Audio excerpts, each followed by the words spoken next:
임, 명, 투, 자, 개, 진, 열, 제, 전. 안녕하세요. 무동입니다.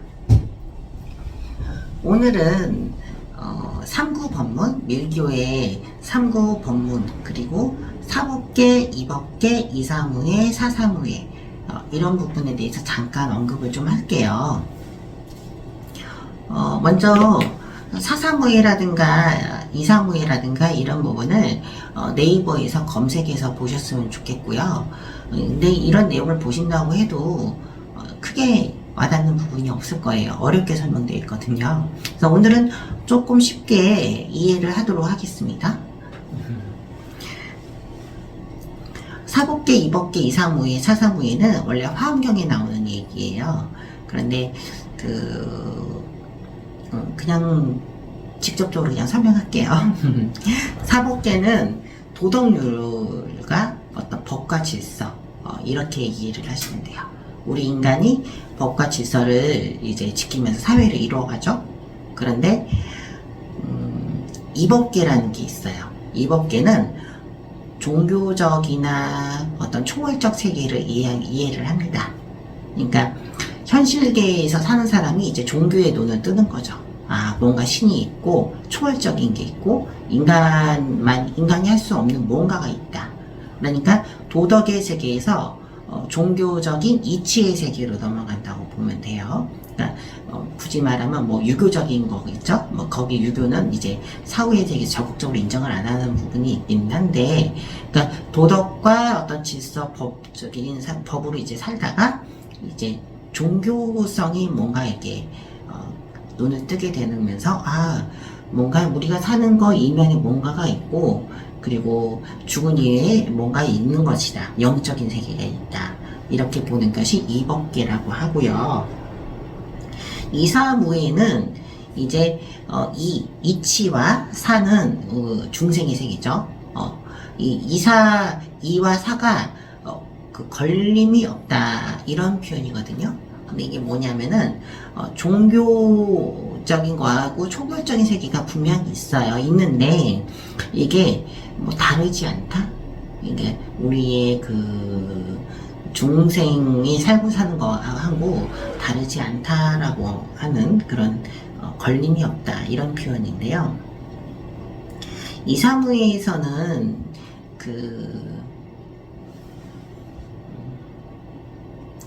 이제 신과 어떤 초월적인 세계가 있는데, 이 부분에 대해서 우리 중생들은 신의 어떤 그 좋은 은총, 그리고 이제 부처님이나 불보살의 어떤 가피, 이런 것을 받는 존재다.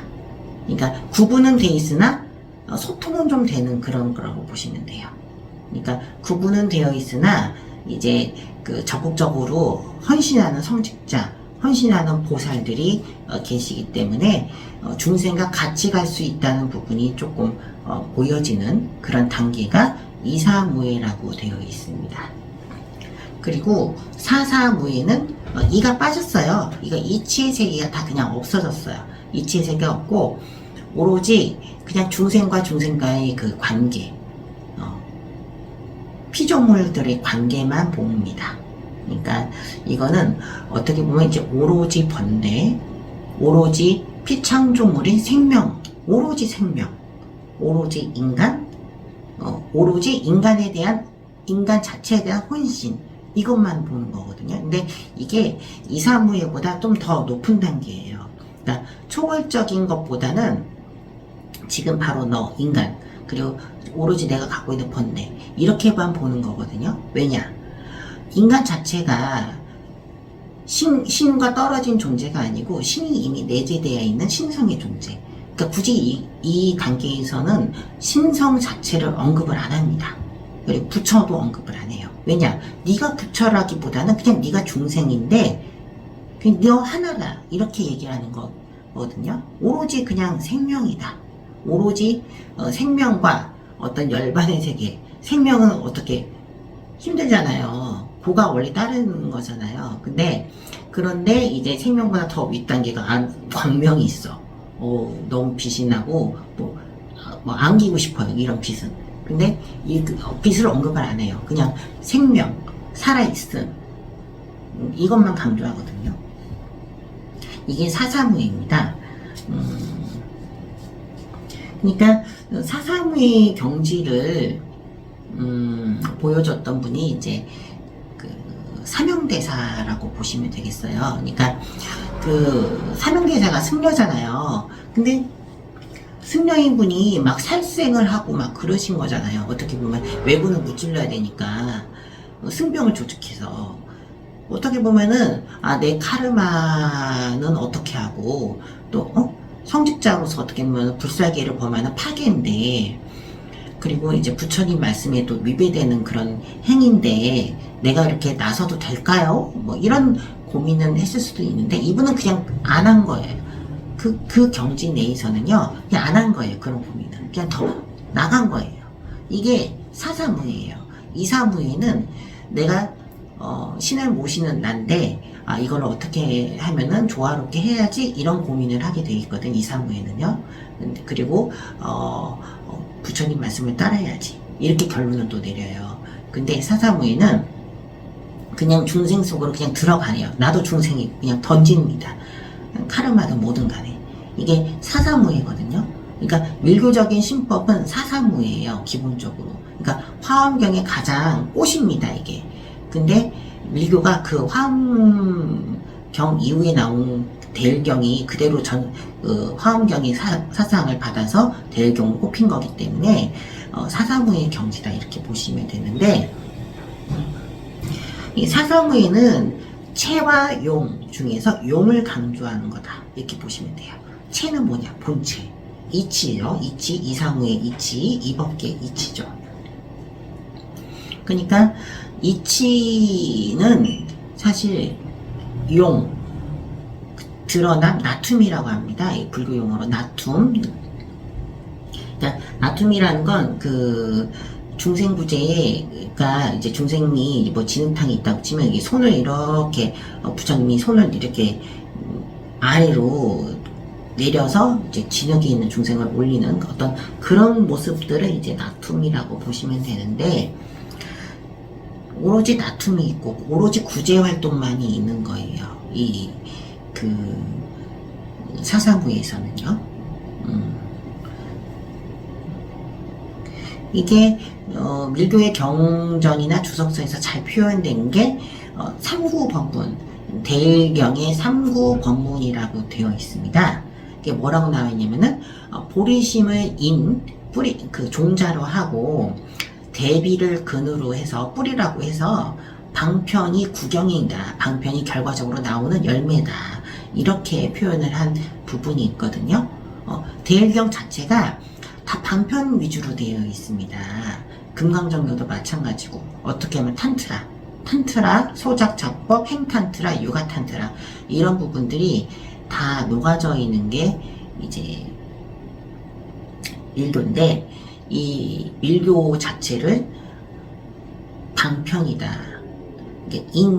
인은 이제 보리심, 우리의 그 중생이 부처님을 향하게 가려고 하는 그런 구도심이고, 대비는 뿌리다.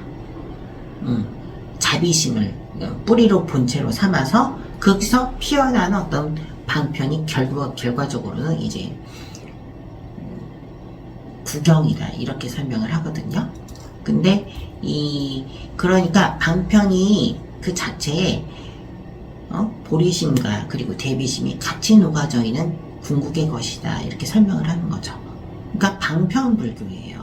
어떻게 하면 중생구제를 할까라는, 어떻게 하면 내가 깨달을 수 있을까라는 어떤 고민이 집약적으로 농축된 것이 방편이고, 이게 밀교의 탄트라 작법들이거든요. 이게 어떻게 보면 사리예요. 사리, 법사리입니다. 그러니까 우리가 사리가 부처님 그 유해에 어떤 화장을 해서 남은 어떤 알갱이, 유리같이 투명한 그런 알갱이만 가지고 사리라고 생각하기 쉬운데, 이 경전 내에 있는 그 작법이라든가 이런 것들은 법사리라고 해서 그것 자체가 대비와 그리고 부처님의 사랑, 네, 이런 부분이 농축되어 있는 궁극의 것입니다.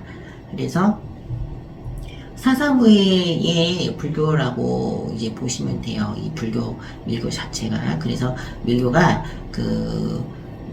불교의 꽃이다. 이렇게 말을 하는 분도 계시고, 밀만 맞아요. 예, 불교가 인도 본토에서 이제 사라질 때 최후의 정화, 꽃으로 표현한 게 밀교거든요.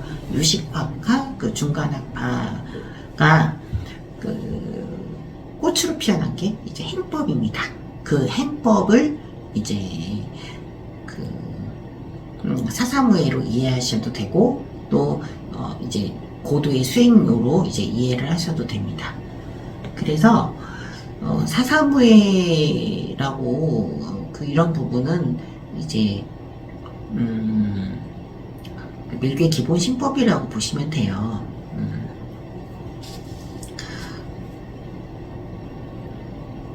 그래서 이제 이런 부분으로 이제 우리 회원님들도 삶에 있어서